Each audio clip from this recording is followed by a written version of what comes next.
dengan Habib Lutfi bin Yahya, Hadi Zainal Abidin, Habib Abu Bakar Al-Habsyi menjadi anggota DPR RI periode 2024 sampai 2029. Terakhir Raffi Ahmad, utusan khusus Presiden bidang pembinaan generasi muda dan pekerjaan. Orang-orang yang saya sebut terakhir ini adalah orang yang tidak memiliki pengesahan sebagai warga negara Indonesia. Syarat-syarat itu tidak sebagaimana yang lazim, ya, syarat-syarat itu uraiannya. Nah, ini apa kerugiannya yang berkaitan dengan ketentuan yang diambil dari Undang-Undang Dasar ini, kerugiannya, Pak? Apakah Bapak tidak bisa mencalonkan sebagai bupati, gubernur, ya toh, ikut sebagai salah satu anggota caleg misalnya? Apakah tidak bisa? Apakah tidak bisa juga misalnya pengen nih jadi calon presiden? Apakah nggak bisa? Ada nggak halangan di situ? Kalau Bapak menyatakan haknya ini adalah pasal 28C kan Pak ya? D ayat 3. Ada nggak Bapak halangan terkait dengan memperoleh kesempatan yang sama? Kan tergantung partai politiknya ada yang meminang Bapak atau tidak begitu. Kalau ingin jadi kepala daerah ya tergantung Bapak mau lewat jalur perseorangan atau dipinang oleh atau menggunakan kendaraannya partai politik atau gabungan partai politik. Apakah ada halangan bagi Bapak di sini? Saudara sekalian, ada video menarik yang harus kita simak dan harus kita dukung, saudara sekalian, pergerakan ini. Di mana sidang pertama uji materi kewarganegaraan asing. Nah, dalam hal ini menggugat daripada warga kenegaraan asli daripada imigran Yaman, yaitu di sini dalam hal ini Habib Alwi, saudara sekalian. Nah, jadi ada hasil perkembangan daripada sidang itu yang akan sama-sama kita saksikan pada kali ini. Nah, tentunya ini merupakan sebuah gerakan yang berpusat kepada bagaimana kita memviralkan video ini, saudara sekalian. Kita memviralkan dan mendukungnya. Kenapa? Proses hukum di negara kita kalau tidak viral akhir-akhir ini tidak akan diproses, saudara sekalian. Selengkapnya mari kita sama-sama simak video berikut. Silahkan. Assalamualaikum warahmatullahi wabarakatuh. Rahayu, rahayu, rahayu Nusantaraku. Salam sejahtera bagi yang beragama lain. Baik, pemirsa Gus Fuad Channel, sesuai dengan janji kita di podcast beberapa hari yang silam dengan Bung M. Subhan SHMH. Beliau seorang putra bangsa yang sangat peduli kepada tertib hukum dan kepada nasib pribumi Nusantara. Tadi siang jam 13.30 beliau telah melaksanakan sidang pertama uji materi ke Mahkamah Konstitusi terkait kewarganegaraan orang-orang asing yang tinggal di Indonesia dan terbukti terkonfirmasi mereka belum pernah mengajukan kewarganegaraan. Terutama diantaranya adalah klan Ba'alwi, imigran dari Yaman yang akhir-akhir ini viral disoroti dengan berbagai macam penyimpangan, termasuk pengakuan cucu Nabi yang belum terkonfirmasi, bahkan terindikasi palsu. Mereka juga rasis, mereka juga membelokkan sejarah Nusantara, mereka juga memalsukan banyak makam-makam, dan kini mereka mencoba untuk mencaplok para pahlawan bangsa, diakui sebagai bagian dari mereka. Padahal menurut sejarah mereka baru datang setelah Perang Diponegoro, kurang lebih sekitar tahun 1832. Kemudian setelah itu, imigran dari Yaman ini tidak mendukung perjuangan kemerdekaan bangsa. Mereka absen di gerakan 1908 Kebangkitan Nasional. Mereka absen di Sumpah Pemuda 1928. Mereka juga absen di dalam perjuangan seputar BPO PKI PPKI persiapan kemerdekaan Indonesia, hingga mereka juga absen di dalam Perang 10 November, padahal Jenderal Malabi wafat di Jembatan Merah di dekat Kampung Ampel, tempat banyak dari klan mereka tinggal. Tanah perdikan Ampel tinggal sedikit, banyak yang dikapling-kapling oleh mereka, tapi mereka absen di dalam serangan agresi militer pertama dan kedua Belanda, mereka juga absen. Di dalam serangan Janur Kuning juga tidak tercatat nama mereka ikut dalam perjuangan bangsa. Tetapi kini mereka seolah-olah menjadi majikan-majikan dari pribumi Nusantara. Ternyata menurut Kang Mas Subhan, sarjana hukum, magister hukum ini yang telah mengajukan uji materi ke Mahkamah Konstitusi, mayoritas dari mereka terbukti belum pernah melakukan proses pengajuan kewarganegaraan kepada pemerintah Republik Indonesia secara resmi sebagaimana amanat dari Undang-Undang Dasar 45 kita, pasal 26 konstitusi kita, dan juga Undang-Undang Kewarganegaraan yang itu oleh beliau diuji materi kepada Mahkamah Konstitusi. Baik, sekali lagi saya katakan no viral, no justice. Kalau tidak viral, kalau tidak ramai, tidak meledak beritanya, tidak didukung oleh netizen, maka tidak ada keadilan.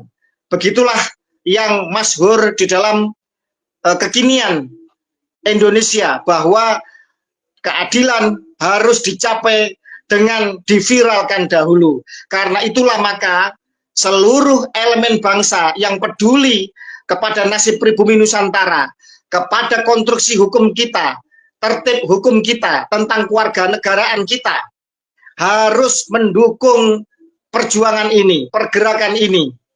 Dan silahkan untuk apa yang menjadi pembicaraan pengawalan kita terhadap sidang Mahkamah Konstitusi ini bisa disebarluaskan. Boleh diambil video-video yang berkaitan dengan kegiatan ini, dengan perjuangan ini, tetapi tentu saja secara etika harus mencantumkan dari mana mengambil cuplikan video yang sedang kita konsen dan kita konsentrasi untuk melakukan uji materi di Mahkamah Konstitusi ini. Baik, tanpa panjang lebar, silakan Mas Subhan, Kang Mas kita untuk menceritakan detail terkait mengenai masalah sidang hari ini di Mahkamah Konstitusi. Silakan, Kang Mas. Baik, Assalamualaikum warahmatullahi wabarakatuh. Waalaikumsalam warahmatullahi wabarakatuh. Tadi dimulai sidang panel, sidang sidang pertama oleh Mahkamah Konstitusi, perkara nomor 14, yaitu perkara permohonan uji materi yang saya ajukan. Pada intinya, Majelis Hakim panel setuju dengan permohonan saya, namun ada beberapa perbaikan. Dan itu saya terima sebagai masukan, karena perbaikannya hanya bersifat asosial itu, atau hal yang tidak pokok, nggak apa-apa. Cuman ada salah penulisan, ada hierarki undang-undang yang kelewati, hanya itu. Tapi substansi daripada permohonan saya, justru hakim ada kekhawatiran, ini berdampak sangat luar biasa, kata dia. Pasti. Dia bilang begitu. Maka begini, harus ada dukungan yang luas oleh bangsa ini agar ini dikabulkan. Tetapi andai kata karena hakim udah khawatir begitu, nggak dikabulkan, juga tidak apa-apa sebenarnya. Karena materi undang-undang Dasar pasal 26 itu jelas sekali. Yang menjadi bangsa Indonesia, yang menjadi warga negara Indonesia adalah bangsa Indonesia asli. Itu nggak bisa ditawar. Kalau ditanya, khususnya umpama Pak Alawi, kita tanya, apakah mereka bangsa Indonesia? Bukankah dia bangsa Yaman? Bahkan kalau ditanyakan kepada dirinya sendiri, dia akan pasti bilang, dia bukan bangsa Indonesia. Nah, itulah kekhawatiran hakim. Kenapa kalau ini dikabulkan akan menjadi luar biasa dampaknya itu. Karena di semua lini pemerintahan telah ada isian orang-orang Balawi ini. Hampir di semua lini pemerintahan itu ada sekarang dia. Nah, itu kalau dikabulkan itu teranulir dengan sendirinya mereka-mereka itu. Baik, Itu sebentar. dampak. Sebelum terlalu jauh diceritakan, kami review bahwa sidang pertama tadi itu bersifat panel untuk melihat terkait materi gugatan, bukan gugatan ya, materi yang panjenengan ajukan, yang permohonannya, baik dari redaksional maupun sistematika atau hal-hal yang sebenarnya tidak krusial itu agar diperbaiki. Ada masukan-masukan. Oke, itu yang pertama. Ada masukan yang Oke, itu itu yang pertama. yang bersifat formal, yang bersifat formal. Oke, tapi tidak substansial kan? Tidak mengubah. Oke, siap. Terima kasih. Kemudian yang kedua, ada statement dari salah seorang majelis hakim yang menyatakan bahwa uji materi ini akan berdampak sangat luas, sangat besar apabila nanti dikabulkan. Begitu? Patut garis bawahi. Betul. Kita nggak sebutkan nama hakimnya, nggak enak. Tapi siap. ada dalam ruangan itu ada suara hakim begitu. Ada suara hakim yang menyatakan bahwa. Iya. Oke. Ini kalau dikabulkan, artinya dampaknya luar biasa. Dampaknya akan luar biasa, berdampak luas, berdampak yang sangat dahsyat ya di dalam kehidupan kebangsaan ini. Seandainya kemudian gugatan materi uji materi ini ternyata nanti dikabulkan. Jadi begitu. Oke. Tapi tadi saya keluarkan argumen. Sekarang kalau nggak diputuskan, bagaimana sistem kewarganegaraan kita? Kacau. Ada orang asing menjabat di pemerintahan. Kacau bukan itu? Tak gituin. Kacau. Saya berargumentasi hanya itu aja. Nah, sedangkan Indonesia itu menganut azas paternal, keturunan darah dari bapak, dari laki-laki. Itu cukup jelas untuk membuktikan bahwa dia itu dari terah laki-laki nggak ada keturunan bangsa Indonesianya. Maka dia bukan bangsa Indonesia. Harus diputus oleh hakim ini menurut saya. Tapi andai kata tidak diputus, tidak dikabulkan, juga tidak akan berubah status para orang asing ini, akan tetap menjadi warga negara asing. Karena undang-undang dasarnya bunyinya begitu. Baik, sebentar. Sebelum terlalu jauh, artinya sidang pertama ini masih peninjauan terhadap materi panjenengan, itu yang pertama. Baru sidang kedua nanti mungkin sudah mengarah kepada argumentasi hukum ya, yang harus disampaikan untuk untuk pengujian itu sendiri. Oke, begitu ya? Jadi nanti iya betul, sidang kedua masih bersifat panel. Sidang pendahuluan. Kedua, tanggal 24 nanti. Tanggal 24. Nah, 14 hari lagi, 2 minggu lagi. Itu sidangnya menerima argumentasi yang dimasukkan ke permohonan gitu. Jadi argumentasinya apa ini? Kurang, makanya saya akan tambah. Oke, baik. Siap. Jadi sidang kedua nanti setelah sekarang diminta untuk ada perbaikan-perbaikan, nanti akan dilihat perbaikannya seperti apa. Jadi masih bersifat panel dulu. Oke, baik. Sebelum melangkah terlalu jauh, apakah nanti diterima atau tidak? Kalau menurut panjenengan pribadi selaku praktisi hukum, panjenengan masih optimis nggak? Kira-kira ini akan dikabulkan oleh majelis hakim? Super optimis karena tadi hanya satu hakim yang ngomong gitu. Sementara di Mahkamah Konstitusi itu ada 9 hakim. Gitu. Misalkan diterima berarti ada seandainya ada yang menolak berarti kan dissenting opinion ya istilahnya. Dissenting opinion. Pengambilan suara. Gitu. Pengambilan suara. Oke. Baik. Maka dari itu saudara-saudaraku sebangsa dan setanah air, bangsa ini sedang diuji.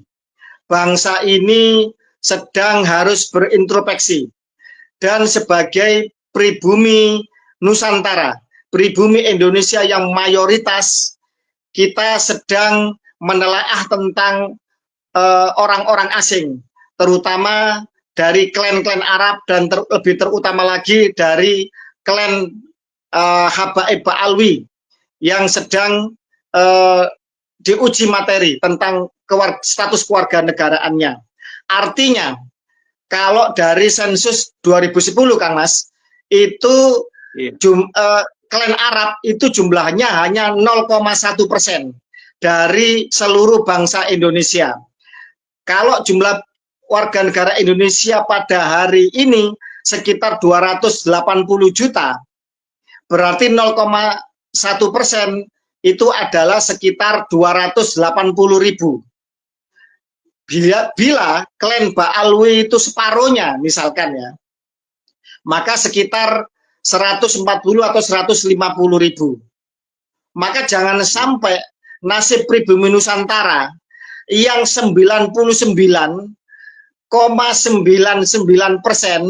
itu dikalahkan oleh 0,1%. Lah, ini harus dikawal oleh seluruh anak bangsa lintas suku, lintas etnis, pribumi asli Nusantara.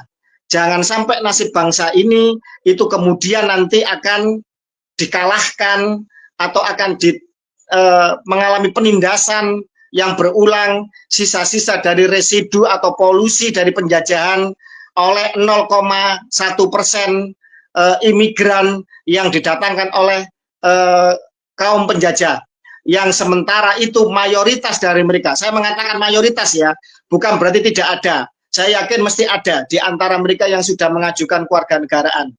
Jangan sampai kemudian dikalahkan oleh mayoritas dari mereka, dari 0,1% ini yang belum punya status kewarganegaraan berdasarkan amanat konstitusi kita. Nah, terus kemudian selain optimisme dari Kang Mas Subhan, hal-hal apa lagi yang bisa diceritakan pada hari ini tadi, sidang pertama tadi, Kang Mas? Jadi gini, ada satu argumen dari hakim untuk membuat contoh. Nah, saya membuat contoh, kenapa ini harus equal terhadap semua warga negara. Saya bilang bahwa ada warga negara keturunan Tionghoa yang pada awal-awal kemerdekaan, bahkan sampai tahun 80-an, dikejar-kejar aparat agar mengakui atau pulang. Nah, kenapa warga negara Arab itu tidak? Berarti negara telah berlaku tidak adil kepada semua warga negara yang ada di Indonesia. Gitu. Kenapa? Betul. Kenapa orang-orang Tionghoa diminta untuk mengurus SBKRI, surat bukti kewarganegaraan Indonesia, sementara orang Arab tidak? Nah, saya kasih contoh itu. Artinya apa? Semua peranakan itu harus mengurus kepada kewarganegaraannya. Nah, peranakan itu siapa aja? Saya jelaskan. Saya tidak mengambil di istilahnya dokumen yang bukan negara punya, tapi dokumen negara berupa apa? Penjelasan Undang-Undang Dasar yang dibuat oleh Mr. Supomo, yaitu penjelasan pasal 26 ayat 1 itu, bahwa yang dapat menjadi warga negara itu peranakan. Disebut di situ ada peranakan Belanda, ada peranakan India, ada peranakan Tionghoa, ada peranakan Arab. Artinya apa? Memang harus dia yang menjadi sasaran undang-undang kewarganegaraan untuk menjadi warga negara. Karena gini, orang Arab ini ditunggu sejak tahun 1946. Itu sudah ada undang-undang kewarganegaraan. Nah, orang-orang Arab, orang-orang peranakan terutama itu, dikasih kesempatan untuk mengakui kemerdekaan atau kekuasaan negara kita. Tapi diperpanjang sampai tahun 58, Undang-Undang Kewarganegaraan nomor 62 itu juga belum mengakui itu orang-orang Arab, tapi orang-orang warga Cina, warga Tionghoa rata-rata mengakui kemerdekaan sehingga dia mengurus sebagai warga negara Indonesia. Jadi ditunda dari tahun 47 sampai 58, itu pun orang Arab tidak peduli dengan kewarganegaraan Tidak itu peduli. karena memang dia tidak mengakui kemerdekaan Indonesia. Dia ingin menjadi warga kelas 2 saja itu. Itu Oke, baik. masalahnya. Oke. Sebelum melangkah ke prejudice, prasangka bahwa mereka tidak mengakui kewarganegaraan, artinya secara real bahwa ini telah terjadi suatu diskriminasi di mana untuk warga negara peranakan Cina ternyata mereka berbondong-bondong mereka mengajukan kewarganegaraan. Itu yang pertama, patut dicatat. Bahkan ada semacam praktik untuk memaksa. Kalau nggak mau dipulangkan ke RRC sana. Kan begitu. Atau kenapa kok urusan kenapa kok kemudian dipersulit untuk urusan usaha atau urusan apapun, kan begitu? Iya, urusan administrasinya dipersulit. Oke. Tapi kenapa kok kemudian pemerintah Republik Indonesia pada saat itu kok begitu permisif kepada orang-orang peranakan keturunan Arab? Kira-kira menurut panjenengan kenapa? Ya, praduga nih ya. Karena memang seagama mayoritas kita. Jadi permisif mereka. Dasar agama juga dibawa sama dia. Berarti karena seagama, artinya karena mereka ini para imigran Arab ini yang dari Yaman ya terutama ya, itu dianggap seagama dengan pemeluk agama mayoritas yaitu Islam, sehingga mereka seolah-olah mendapatkan kelonggaran, dan kalau menurut saya bukan kelonggaran, ini pembiaran dan keteledoran sebenarnya. Iya. Kan begitu. Karena diskriminasinya ini parah ini. Kenapa Cina ditekan, yang Arab dibiarkan? Kan begitu. Lah, itu. Ini tidak boleh dibiarkan lagi.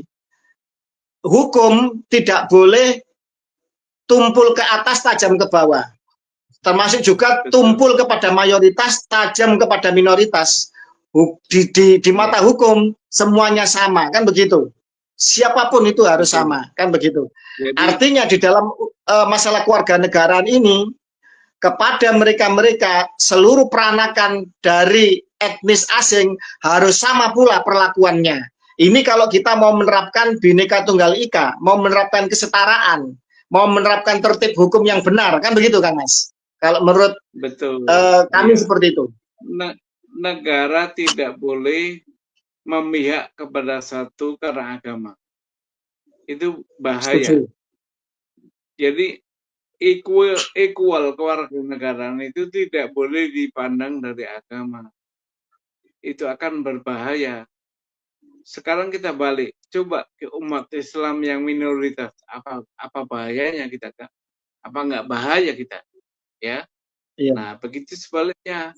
Maka ukuran agama tidak boleh dicampur dengan hukum positif. Agama punya hukumnya sendiri, negara punya hukumnya sendiri. Dan kedua-duanya tidak bertabrakan kalau diterapkan. Setuju. Bahkan saling mengisi, itu mestinya itu. Nah, aparatur kita itu nggak punya pikiran begitu. Maka yang seagama lah yang dia terima, bahkan difasilitasi gitu. Nah, yang double minoritas kasihan. Baik. Maka berasal dari situlah kita ingin pemerintah kita memandang sama semua di depan hukum warga negara. Nggak boleh pilih kasih. Itu. Oke, baik, kembali kepada optimisme panjenengan, dan kepada saya yakin para hakim Mahkamah Konstitusi masih punya hati nurani, masih punya akal sehat dan kejernihan berpikir untuk menegakkan konstitusi itu sendiri, karena mereka adalah garda terdepan untuk pengawal konstitusi. Artinya seandainya kemudian optimisme kita berjalan bahwa uji materi panjenengan diterima, dikabulkan, maka berarti mereka-mereka yang duduk di dalam pemerintahan atau jabatan publik, jabatan politik, atau kemudian dalam hal ini sesuai dengan undang-undang agraria, bahwa ini harus ditarik dulu oleh negara. Begitu ya konsekuensinya, Kang Mas? Ini konsekuensinya sebenarnya sudah harus begitu. Tanpa ada putusan MK juga harus begitu, karena memang terbukti mereka bukan warga negara Indonesia. Cukup ditanya aja, kamu punya nggak pengesahan sebagai warga negara Indonesia? Kalau nggak punya, ya berarti orang asing. Nah, betul. Itu undang-undang sudah membatasi itu, undang-undang dasar dan undang-undang kewarganegaraan membatasi bahwa cukup punya nggak kau pengesahan. Nah, kalau nggak punya, kan tanpa MK pun nggak apa-apa. Tapi gini loh, pemerintah kita kalau tidak ada putusan begini, itu mengabaikan itu semua. Nyatanya mereka yang terbukti orang asing bisa menjadi calon presiden loh. Itu puncak untuk kita nggak kecolongan tuh. Iya betul, puncak ketololan ya. Keteledoran dan ketololan. Artinya gini, sebenarnya tanpa langkah hukum uji materi ini, sebenarnya baik dari konstitusi maupun perundangan di bawahnya, ini sebenarnya secara otomatis mereka ini sebenarnya telah terbukti nyata-nyata dan sah bukan warga negara Indonesia sebenarnya, kan begitu. Cuma diperlukan langkah-langkah hukum untuk kemudian bisa menegaskan dan membuat melek semua mata anak bangsa kita ini, kan begitu.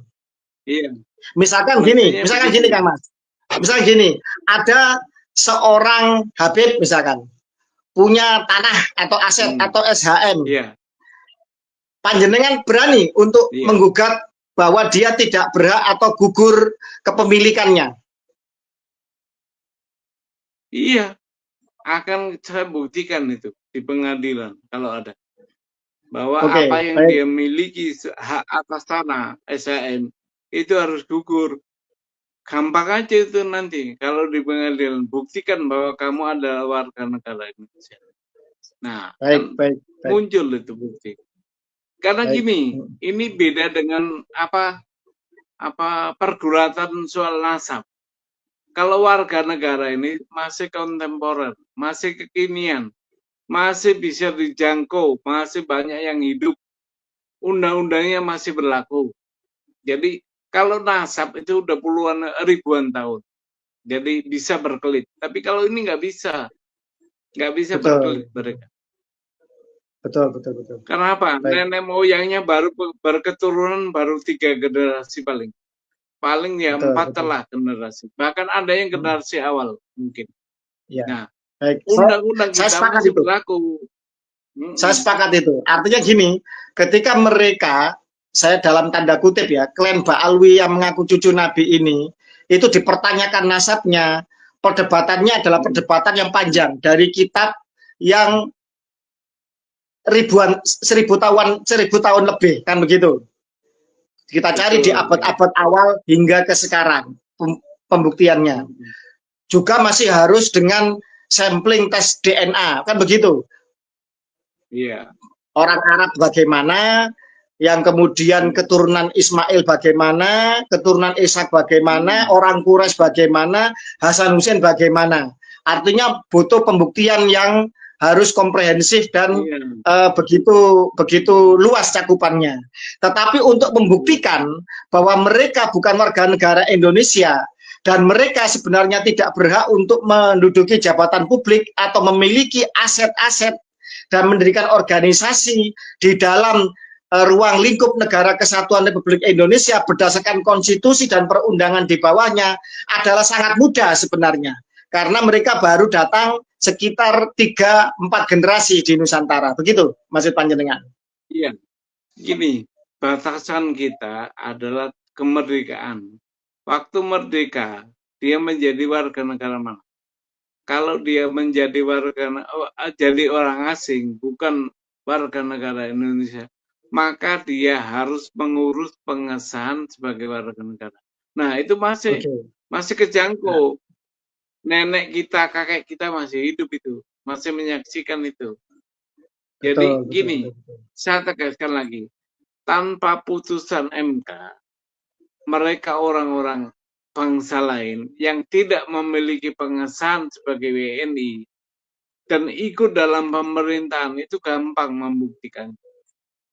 Cukup kita tanya aja, adakah pengesahan? Kalau ada pengesahan, kita cek, ada nggak tercatat di lembaran negara? Karena gini, pengesahan sebagai WNI itu dicatat dalam buku negara, buku lembaran negara. Jadi gampang untuk ngeceknya. Iya. Gitu, baik, ya. Parameternya gampang. Pertama mereka baru datang di Nusantara, ya, datuknya. Yang kedua ketika Indonesia merdeka, mereka sebagai orang asing punya nggak pengesahan atau pernah nggak mengajukan pengesahan? Itu yang kedua. Yang ketiga ada komparasi, ada perbandingan dengan peranakan keturunan etnis asing yang di Nusantara, yaitu etnis Cina. Ternyata mereka berbondong-bondong pernah mengajukan kewarganegaraan, tapi imigran Yaman dalam tanda kutip wabil khusus klan Habib Ba'alwi ini yang sekarang merasa paling mulia, paling rasis, itu ternyata tidak pernah, mayoritas tidak pernah mengajukan kewarganegaraan. Gampang sebenarnya pembuktiannya. Iya, cukup dua undang-undang, undang-undang dasar dan undang-undang kewarganegaraan, cukup ya, bahwa dia itu warga negara atau bukan. Itu ya. Jadi gini, akan sidang lagi tanggal 24 Maret. Siap. Nah, itu sidang panel kedua terakhir untuk menentukan sidang ini lanjut atau tidak. Kalau berlanjut, maka yang akan dihadirkan dalam persidangan ini pemerintah, dalam hal ini yang mewakili Tipumham dan anggota dan DPRD, DPR RI yang mewakili. DPR RI. Baik. Terus dihadirkan saksi-saksi ahli. Nah, itu. Baik. Pengennya waktu pemeriksaan saksi ahli itu live kita. Oke, siap. Bisa ya, dimohon untuk live bisa ya, Kang Mas? Insya Allah bisa kalau pas pembuktian. Oke, baik, terima kasih. Jadi sudah bisa ya. Jadi Mas Subhan sudah konfirmasi ke Mahkamah Konstitusi bahwa bisa live untuk nanti ketika pembuktian ya dari saksi ahli. Terus ini, oke, baik, kembali kepada jalannya yang jenengan jalani hari ini terkait sidang pertama. Terus terkait juga mengenai masalah optimisme panjenengan. Tadi juga terkait mengenai masalah panjenengan statement bahwa tanpa putusan Mahkamah Konstitusi pun sebenarnya otomatis mereka sebenarnya telah nyata-nyata status kewarganegaraannya telah sebenarnya telah tidak ada secara hukum. Artinya mereka bukan warga negara Indonesia. Terus kemudian kita akan melangkah kepada yang berikutnya, Kang Mas. Masalah terkait no viral, no justice. Artinya perjuangan panjenengan ini kan benar-benar mutlak sendirian. Benar-benar sebenarnya seorang diri berjibaku untuk mempertanyakan ini. Karena itulah kemudian kita kami menyerukan seluruh segenap anak bangsa, lintas suku, etnis, agama yang merasa pribumi Nusantara, atau mungkin juga yang merasa peranakan dari etnis asing yang pernah mengajukan, mengajukan kewarganegaraan untuk ikut mendukung gerakan ini agar terjadi keadilan dan kesetaraan di dalam kehidupan bangsa kita. Kang Mas, ini beberapa klan Arab di luar Habib Ba'alwi terutama yang sudah paling lantang selama ini dari keluarga klan Az-Zubaidi itu telah berkorespondensi dengan kami dan mereka mendukung perjuangan pergerakan ini. Klan Az-Zubaidi, Kang Mas, itu secara DNA benar-benar orang Arab, haplogrupnya J1. Secara haplotype mereka terbukti sebagai keturunan dari garis Ismail bin Ibrahim. Alhamdulillah mereka juga mendukung pergerakan ini, mereka mendukung anti rasisme di Nusantara, mereka mendukung kesetaraan, mereka mendukung Bhinneka Tunggal Ika, dan alhamdulillah sangat surprise mereka juga mendukung tentang perjuangan pergerakan panjenengan. Dan kami mengundang kepada seluruh segenap lintas etnis baik asli pribumi maupun non pribumi yang telah menjadi warga negara Indonesia, yang dulu terutama etnis Cina ya, atau klan-klan Arab yang pernah mengajukan kewarganegaraan untuk ikut mendukung pergerakan ini. Karena apa? Agar bangsa ini bisa menerapkan kesetaraan di depan hukum. Tidak ada tebang pilih, yang ini karena non-muslim kemudian dianaktirikan, yang ini karena sesama agama kemudian dibiarkan. Nah, kalau ini terjadi, nanti non sewu orang Islam mencuri, korupsi, ya vonisnya cuma, mohon maaf, 10 tahun. Kalau orang non-pri atau orang-orang non-muslim korupsi, vonisnya hukuman mati. Nah, ini kan bahaya kalau kemudian terjadi tebang pilih. Lah, ini ujian ini tentang kewarganegaraan ini. Monggo Kang Mas, karena itu nanti di link ini nanti akan diberikan juga contoh amicus curiae. Amicus curiae ini adalah sahabat pengadilan untuk dukungan baik secara pribadi maupun kelembagaan, ormas dan lain sebagainya mendukung pergerakan dan perjuangan ini. Monggo Kang Mas, ini sudah 35 menit, hampir 30 menit. Saya mohon closing statement dan boleh mohon dukungan, boleh mohon doa, boleh statement panjenengan apapun, boleh. Silakan closing statement, silakan. Begini kawan-kawan sahabatku sekalian, saya berjuang ini demi bangsa dan negara. Jadi saya mohon dukungannya yang diwujudkan dengan amicus curiae. Jadi dengan surat namanya sahabat pengadilan. Cukup itu. Banjiri MK dengan surat itu supaya dikabulkan. Ya. Banjiri surat-surat sahabat pengadilan ini ke MK dari segala penjuru, dari semua lapisan masyarakat, dari tokoh-tokoh agama, tokoh-tokoh budaya, tokoh-tokoh yang lainnya boleh. Ya. Jadi cukup itu aja, nggak perlu datang, nggak perlu hadir. Cukup banjiri MK dengan surat sahabat pengadilan. Sahabat pengadilan. Ya. Oke, itu saja. Terima kasih. Terima kasih, Kang Mas.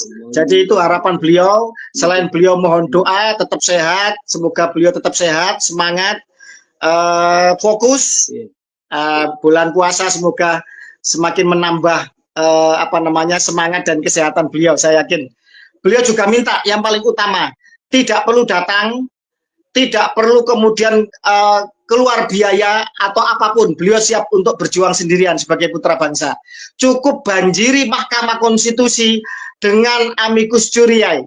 Itu sebuah surat untuk mendukung perjuangan pergerakan beliau sebagai sahabat pengadilan. Banjiri MK, ratusan ribu mungkin jutaan lembar surat untuk mendukung perjuangan dan pergerakan beliau sebagai bukti bahwa anak bangsa Indonesia menghendaki kesetaraan di depan hukum, menghendaki tegaknya Bhinneka Tunggal Ika, dan menghendaki bahwa tertib hukum tentang kewarganegaraan dijalankan sebaik-baiknya agar bangsa ini tidak sampai dan tidak akan pernah dipimpin oleh orang asing, agar jangan sampai bumi, air, udara, dan kekayaan yang ada di dalam bumi Indonesia itu dikuasai oleh orang asing, tetapi semuanya benar-benar dikuasai oleh warga negara Indonesia, dikelola oleh negara untuk kemakmuran sebesar-besarnya pribumi atau warga negara Indonesia. Terima kasih, salam Pancasila, merdeka, merdeka, merdeka. Wassalamualaikum warahmatullahi wabarakatuh. Rahayu, Rahayu Nusantaraku.